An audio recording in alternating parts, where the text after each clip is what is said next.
Mapagpalang gabi po sa ating lahat mga kapatid, at muli po tayong mag-share po ng ating pong ginagawa na daily devotion. Dito na po tayo ngayon sa chapter 14 po ng Exodus. Ang akin pong verse na babasahin ay dito po sa chapter 14 verse 1 to 5 po.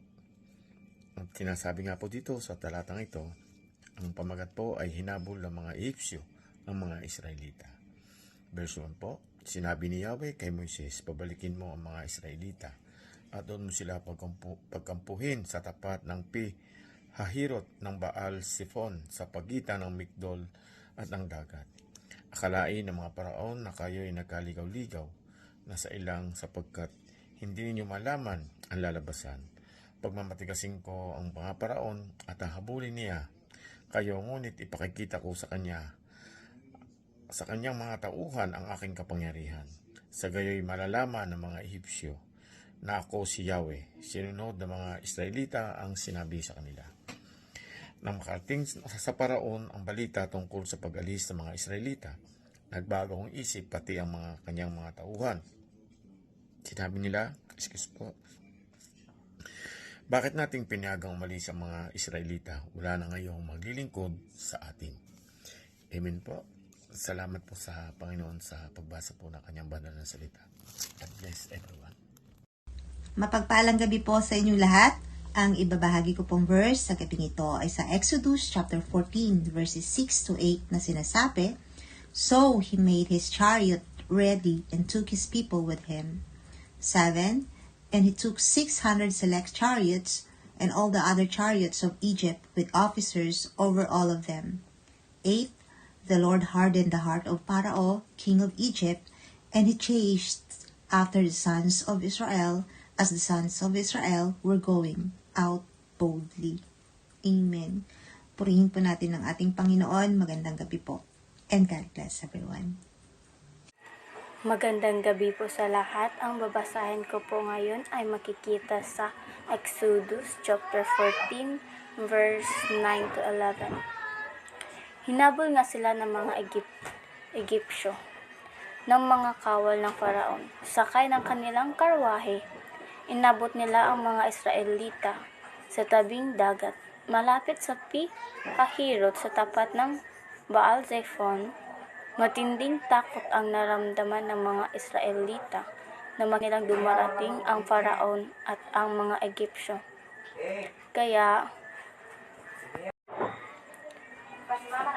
Kaya dumaing sila kay Yahweh.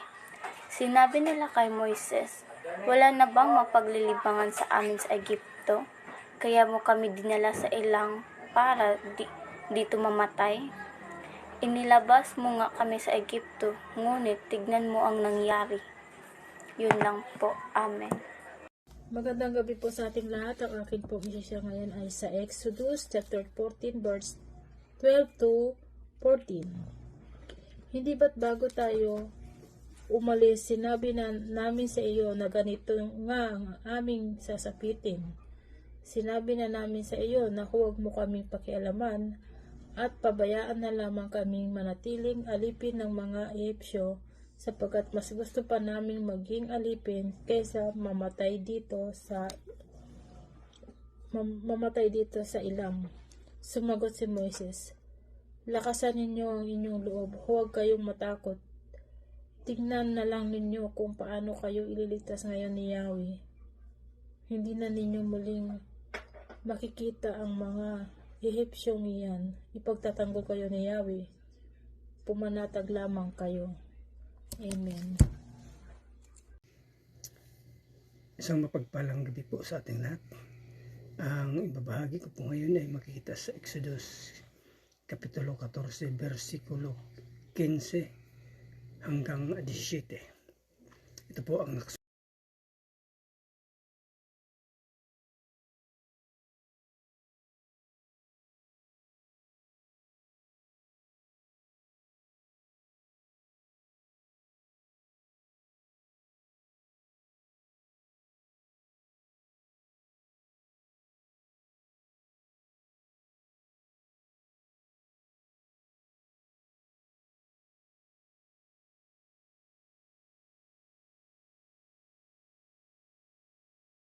Magandang umaga po sa inyo lahat. Ang isi-share ko po ngayon, Exodus chapter 14, verse 18 to 20. And the Egyptians shall know that I am the Lord, when I have gotten me honor upon Pharaoh, upon his chariot, and upon his horsemen. And the angel of God, which went before the camp of Israel, removed and went behind them, and the pillar of the cloud went from before their face, and stood behind them. And it came between the camp of the Egyptian and the camp of Israel. And it was a cloud and darkness to them, but it gave lights by the night, and made the sea dry land, and the waters were divided. Amen. Isang mapagpalang araw po sa ating lahat. Para po sa ating devotion, tayo po ay nasa Exodus chapter 14 na po, at sa pagkakataong ito, gusto ko pong ibahagi sa inyo ang verses 21 to 23. Sabi po rito, Then Moses stretched out his hand over the sea, and the Lord drove the sea back by a strong east wind all night, and made the sea dry land, and the waters were divided. And the people of Israel went into the midst of the sea on dry ground, the waters being a wall to them on their right hand and on their left. The Egyptians pursued and went in after them into the midst of the sea, all Pharaoh's horses, his chariots, and his horsemen. Amen po rin ang Panginoon sa pagkabasa po ng kanyang salita. So dito po makita po natin na sa pagkakaalis po ng mga Israelites mula sa Egypt, sinunod po nila yung tagubili ng Panginoon, yung instruction na pinabalik po sila, imbis na doon sila dumaan kung saan mas malapit yung way, hindi sila doon pinadaan ni Lord. Pinaikot pa po sila sa wilderness, at para maisip nga po ng paraon na naliligaw sila doon. At ito po yung daan patungo po sa Red Sea.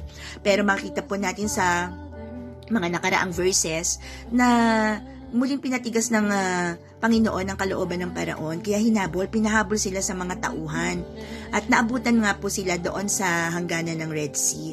So dito nagkaroon po ng parang takot yung mga Israelites, at kanilang parang sinisi si Moses, na sinasabi nila na, sabi na sa iyo, hindi kami dapat, madami silang reklamo, hindi na kami, ganito pa yan, nangyari, hinabol tayo.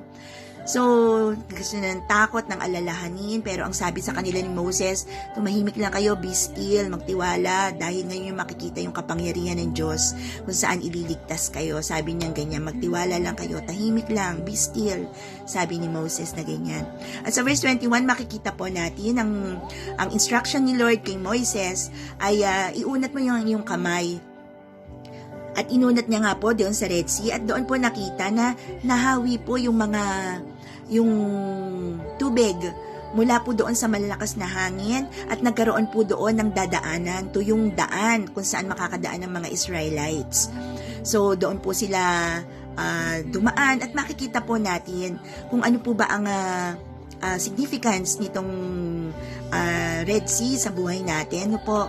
So dito po sa pagkakaunawa ko na tayo po sa buhay natin, ano man po yung mga dead end ng buhay natin, ano man yung mga akala nating wala na tayong solusyon sa problema natin, wala na tayong lulusutan, wala nang kasagutan, ang mga paghihirap na nararanasan natin, lagi nating iisipin na kapag po tayo ay sumunod sa leading ng Panginoon, kung ano yung gusto niyang pagawa sa atin, naging masunurin lang tayo, sumunod tayo, bagamat hindi po natin naiintindihan ito, lagi nating iisipin ang Isaiah 55 verse 9, because His ways are higher than our ways, His thoughts are higher than our thoughts. Laging makapangyarihan ng Panginoon. Huwag tayong umasa sa ating sariling kakayanan, sa sarili nating galing, o kung ano man ang kaya nating gawin. Lagi tayong sumunod kung ano yung pinagagawa at pinag-uutos ng Panginoon. Let His will be done. Let your will be done, O Lord. Sa buhay natin, tulad ng sinabi ni Moses, na huwag kayong, tahimik lang kayo, be still, huwag kayong magreklamo. Tulad din po ng sinasabi ng Psalms 46 verse 10, sabi po roon, be still and know that I am your God, that I am God. So, kapag sinunod po natin at tayo po ay talagang nag-obey sa leading ng Panginoon kung saan tayo gustong dalahin ni Lord, tunay po na atin pong mararanasan yung kanyang favor, yung kanyang proteksyon, yung pong kalakasan. Hindi man natin kaya, kakayanin po natin dahil yung power po ng Panginoon, hindi po sa abilidad natin, kundi yung ating pong pagsunod. Yun pong ating kung ano yung gustong paggawa sa atin ni Lord, sundin lang po natin. Obedience matters po. At lagi nating tatandaan na God will always make a way where there seems to be no way. So, yun lamang po yung ma-share ko at patupatuloy lang po tayo na kung ano man yung ating Egypt na tinatakasan, na ating hindi maalisan, na si Lord ang ating salvation. Siya lang ang daan para sa ating kaligtasan. So, yun lamang po. God bless everyone. To God be all the glory. Magandang gabi po sa ating lahat. Ang ibabahagi ko po ngayon ay makikita sa Exodus Kapitulo 14, versikulo 24 hanggang 26. Ito po ang nakasulat. Nang magbubukang liwayway na, ang mga Efesio'y ginulo ni Yahweh. Mula sa haliging apoy at ulap, napabaon ang gulong ng mga karwahe at hindi na sila makahabol pa ng matulin.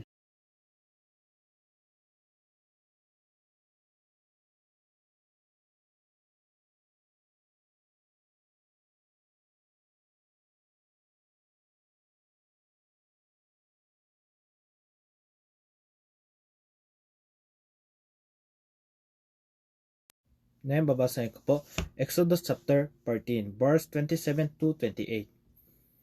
At iniunat ni Moises ang kaniyang kamay sa dagat, at ang dagat ay nagsauli sa kaniyang dating lakas.